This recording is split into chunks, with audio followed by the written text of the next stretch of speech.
Finally कुछ देर के बाद ही मतलब आसुर का सीजन जो 2 है वो रिलीज हो जाएगा जियो सिनेमा पर। मतलब ये फ्री में रिलीज होगा, आपको पता है हर एक दिन मतलब पहला दिन जो है 2 एपिसोड रिलीज होगा, उसके बाद से एक एक करके रिलीज होगा। अब मैंने सोचा कि जो सीजन 1 है ना उसका थोड़ा सा रिकैप कर दिया जाए ताकि आपको आसानी होगी सीजन 1 देखने में, क्योंकि भाई साहब बहुत दिन पहले रिलीज हुआ तो मैंने भी दोबारा देखा तब मेरे को याद है।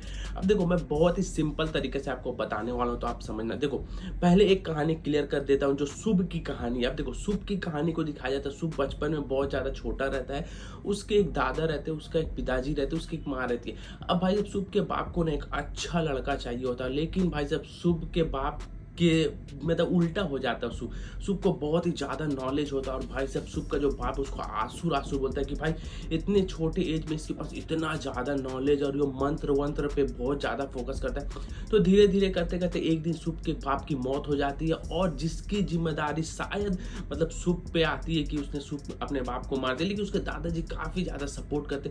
अब भाई जब ये जब इंसिडेंट हो रहा था ना, ये सब पास्ट की कहानी हो रहा था ना, तो वहाँ पर धनंजय यानी अरशद वारसी मौजूद थे और उनको शायद लगा ना कि भाई जब शुभ के बाप को ना उसके शुभी ने मारा है और वो किसी तरीके का फेक एविडेंस बना के शुभ को जेल में मतलब बंद करवा देते हैं वहाँ से। अब वहाँ पर धनंजय का जो एक पार्टनर रहता है, जो उनके साथ में ऑफिसर काम करता है जिसका नाम रहता है निखिल, वो ये सब देख कर ना भाई साहब वो अपनी नौकरी छोड़कर चला जाता है कि भाई साहब ये फेक सब चीज़ करवा रहा है। अब वहाँ से स्टोरी हो जाती है ख़त्म, ठीक है। अब स्टोरी आ जाती है प्रेजेंट में जहाँ पर एक औरत की डेड बॉडी मिलती है और यहाँ पर जो इन्वेस्टिगेशन कर रहे होते हैं यहाँ पर धनंजय खुद कर रहे होते हैं और इनकी कुछ टीम रहती है, ठीक है। तो इन्वेस्टिगेशन करने के बाद से उनको पता चलता है लास्ट में कि भाई साहब ये जो औरत की बॉडी है धनंजय की वाइफ की बॉडी है। अब धनंजय काफ़ी ज़्यादा अपसेट हो जाता है, जिसकी वजह से सीनियर ऑफिसर है वो बोलते हैं कि भाई तुम इस केस को छोड़ दो, ठीक है, क्योंकि तुम्हारी बीबी है तो तुमको बहुत ज़्यादा प्रेशर होगा। तो अब धनंजय बोलता है तो आप किसको डालिएगा इस केस में। तब भाई साहब फिर से वो निखिल को कॉल किया जाता है और उसको बुलाया जाता है, ठीक है। अब निखिल भी काफ़ी ज़्यादा इंटेलिजेंट था, अब वो बहुत सारा रिसर्च करने के बाद और हर चीज़ मतलब जितना भी सबूत है ना सब धनंजय के खिलाफ आ रहा था, ठीक है। तो सबूत मिलने के बाद से निखिल को लगता है कि भाई साहब मतलब धनंजय ने अपनी बीवी का मर्डर खुद से कर दिया, तो भाई साहब निखिल ने धनंजय को अंदर करवा देता है जेल में। लेकिन भाई साहब धनंजय जाते जाते बोलता है कि निखिल तुम ये गलती कर रहे। अब देखो एक साइड में धनंजय यहाँ पर जेल के अंदर में खुद का प्लानिंग करता है कि किस तरीका से मतलब किलर ने मारा, बहुत सारा रिसर्च करता है उसके पास यहाँ पर मर्डर का जो सिलसिला है वो चालू का चालू ही रहता है। अब यहाँ पर धनंजय को पता चलता है कि भाई साहब इन सब के पीछे ना हो सकता है वो शुभ लड़का हो।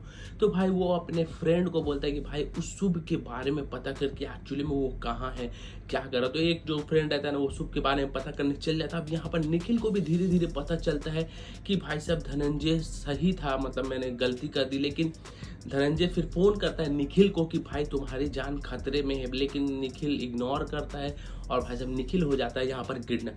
अब जो किडनैपर रहता है ना वो मतलब निखिल की हेल्प से और भी बहुत सारे मर्डर करता है।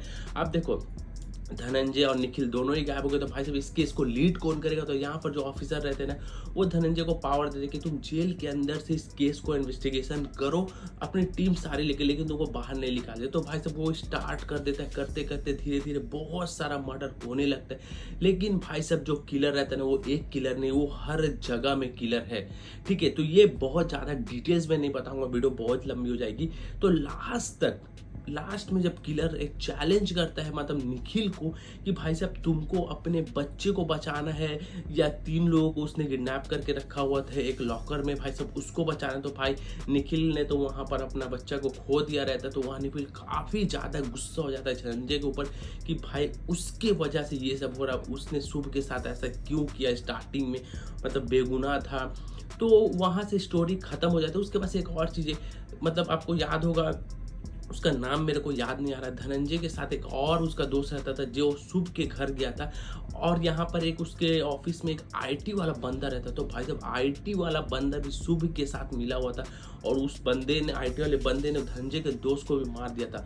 और जब लास्ट का सीजन 1 खत्म होता है ना तो दिखाया जाता है कि जब वो निखिल को लेकर जाता है आईटी वाला बंदा, तो वो आईटी वाला बंदा काफ़ी ज़्यादा घूरता है धनंजय को। तो धनंजय को भी धीरे धीरे शक हो जाता है कि भाई ये भी हो सकता है मिला हुआ उसके साथ में। अब देखो सीजन 2 आता है तो क्या पता चले कि एक्चुअली में असली सुख कहाँ बैठा हो, जिंदा भी है कि नहीं, कि उसने पूरा का पूरा जितना भी अपना चीज़ है वो सबको बांट दिया है या कहीं से ऑपरेट कर रहा है। तो ये सब चीज़ सीजन 2 में देखने को मिलता है। तो चलो आज की वीडियो में मिलते हैं नेक्स्ट वीडियो में।